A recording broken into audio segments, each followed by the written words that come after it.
We want to live in a world where there's no more hurt and abused animals.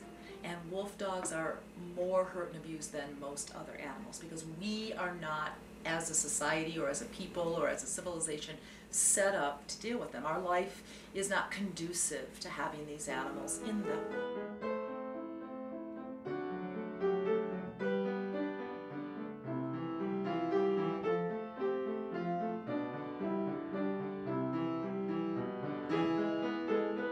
In the wild, a wolf pack will make a kill, about 1 in 6 times, and then the pack will gorge on the meat, like I said, eat 15, 20 pounds of meat, and then they'll travel back to the rest of the pack. And then when they get there, they will regurgitate for the young, the old, and the sick, and that's how the wolf pack survives. If I had to place a wolf dog myself here, I would have some extreme conditions that the people would have to follow. Fencing,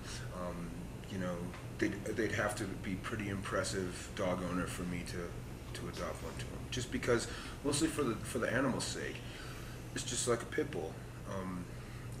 I can adopt out a pit bull to the wrong person, and I've not only done that particular dog great damage by putting him in the wrong situation, I've done the breed damage.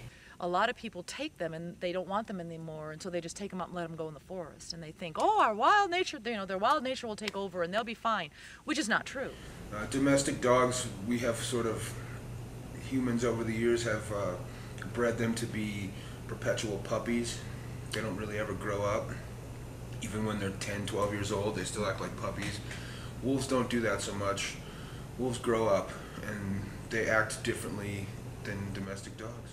We rescued our first wolf dog about 15 years ago, and when we moved him to Colorado, we left his dog friend at home, and so he was really lonesome and depressed and sad, so we rescued one to be his friend, and then we rescued another one and another one until it became our life's work, and we got up to a number where we needed to become state licensed and incorporated and nonprofit. People, you have this vision on movies of wolves, running down and being very aggressive and, chasing everything they can. But in a fight or flight situation, their choice is always flight, if they can do it.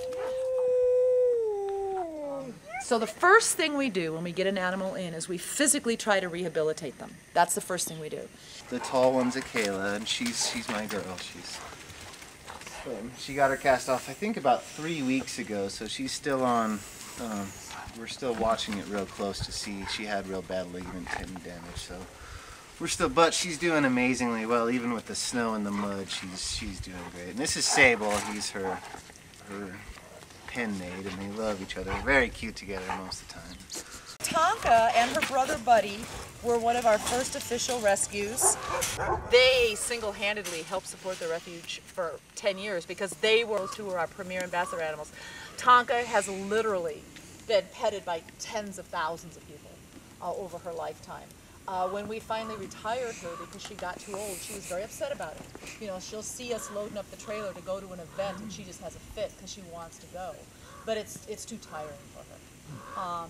Her brother died about 2.5 years ago, in my arms. It was like the most traumatic thing that's happened to me in a long time. But when he died, she literally howled and cried 24/7. I mean, I thought I was going to lose her due to a broken heart.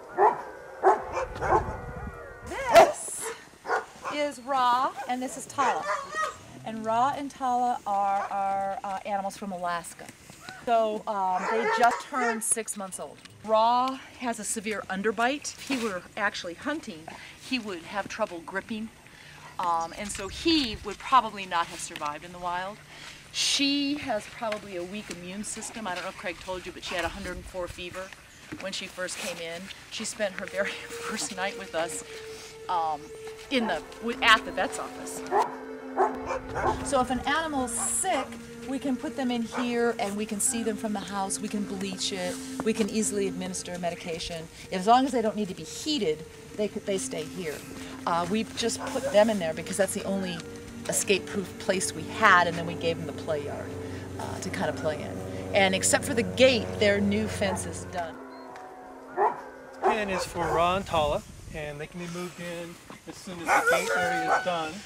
It's 10 feet tall, minimum, and it's heavy gauge wire mesh, 6 gauge wire in lieu of chain link. One of the reasons they have to have really strong pens, see how this pen is bent in like this? If you go down and look at it, it's bent like that.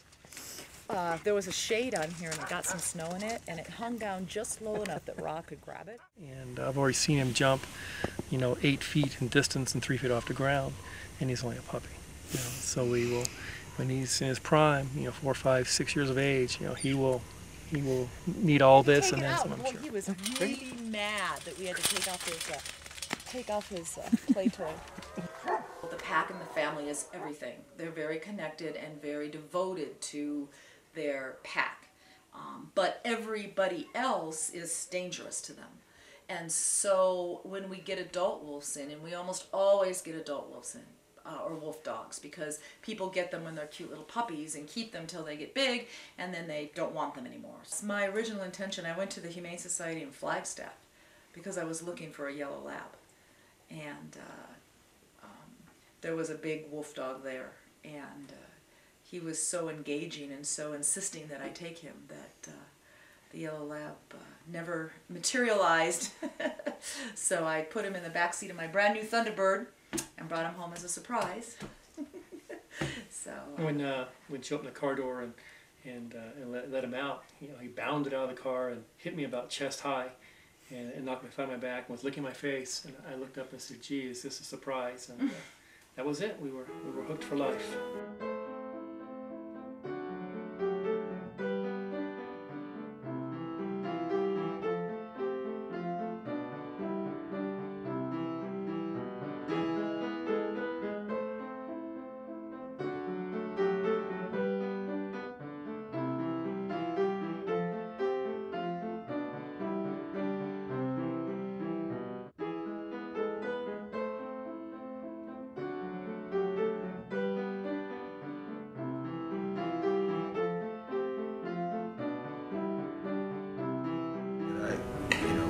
Personally, in this line of work, I've had more troubles with Chihuahuas than I have pit bulls or wolves, but they don't make headlines.